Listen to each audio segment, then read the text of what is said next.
Minyak goreng sawit merupakan minyak nabati yang paling umum digunakan warga Indonesia dalam kehidupan sehari-hari. Minyak goreng sawit juga umum digunakan sebagai bahan memasak di banyak negara tropis seperti di Afrika, Brasil, dan di Asia Tenggara. Hai semuanya, semoga kabar Anda baik-baik saja. Terima kasih karena sudah memberikan support dan juga kesetiaan Anda untuk membangun channel ini. Sebelum lanjut, tidak ada salahnya jika kalian subscribe, like, dan komen channel saya.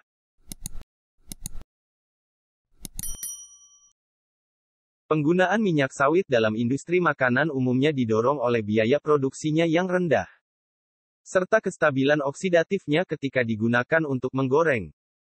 Sejarah minyak goreng sawit di Indonesia. Tahun 1848. 4 bibit tanaman kelapa sawit dibawa oleh pihak Belanda dari Bourbon, Mauritius, dan Hortus Botanicus, Amsterdam, Belanda dan ditanam di Kebun Raya Bogor.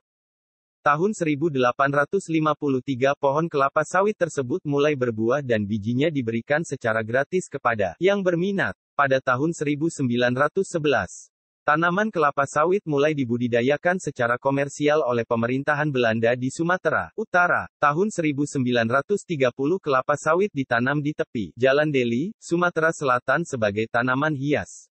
Tahun 1957 Indonesia resmi mengambil alih perkebunan kelapa sawit setelah Belanda meninggalkan Indonesia.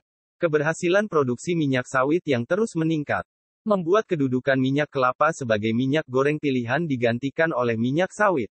Orang Tiongkok kuno mulai menggoreng dengan minyak yang keluar dari lemak daging yang mereka gunakan. Sebelumnya, mereka akan menggunakan minyak yang berbeda pada musim yang berbeda. Pada musim semi mereka akan menggunakan minyak dari lemak sapi untuk memasak daging domba dan babi.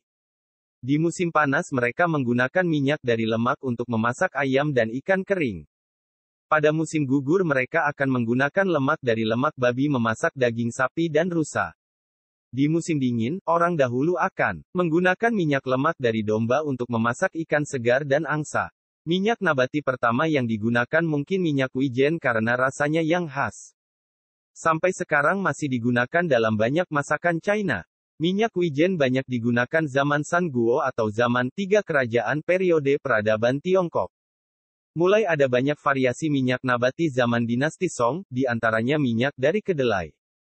Termasuk kacang kedelai, kacang hijau, kacang hitam, kacang coklat, biji kapas, jagung, olive, teh, kemangi, minyak jarak, adas, kenari, del. Dinasti Qing menggunakan minyak kacang tanah sekitar tahun 1644 sampai tahun 1911. Saat ini banyak aditif dan tambahan zat kimia dan pengawet yang digunakan di zaman kita terhadap makanan. Orang dahulu jauh lebih sehat dalam cara mereka menyiapkan makanan. Sejarah minyak goreng murni ini merupakan hasil dari pengolahan kelapa yang bebas dari trans fatty acid, TFA, atau yang biasa dikenal dengan asam lemak trans.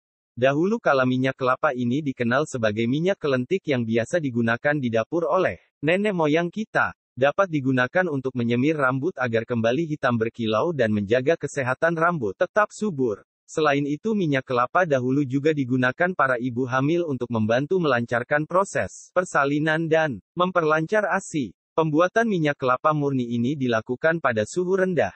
Keunggulan yang bisa didapat dari minyak yang dihasilkan dari proses ini adalah struktur kimia yang terdapat di dalamnya tidak berubah, terutama MCFA-nya.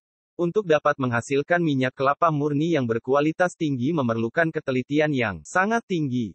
Jika sedikit saja terjadi kesalahan dalam proses pembuatan akan menghasilkan minyak dengan kualitas rendah. Pada minyak kelapa murni terdapat kadar asam lemak tidak jenuh yang dapat membantu untuk menurunkan kolesterol jahat pada tubuh, serta dapat mencegah penyumbatan pada pembuluh darah. Kandungan MCFA yang terdapat pada minyak kelapa murni ini juga sama seperti air susu ibu, yaitu dapat memberikan gizi serta melindungi tubuh dari bahaya penyebaran penyakit degeneratif atau penyakit menular. Jenis dan sejarah minyak goreng murni. Minyak kelapa komersial atau RBD coconut oil. Refined, bleaching, deodorize. Traditional coconut oil atau minyak kelapa tradisional. Virgin coconut oil atau minyak kelapa murni. Berikut itu adalah 3 jenis minyak kelapa yang memiliki sejarah pembuatannya pada dahulu kala yang sering dibuat oleh para leluhur nenek moyang kita yang biasa kita dengar pada sejarah minyak goreng.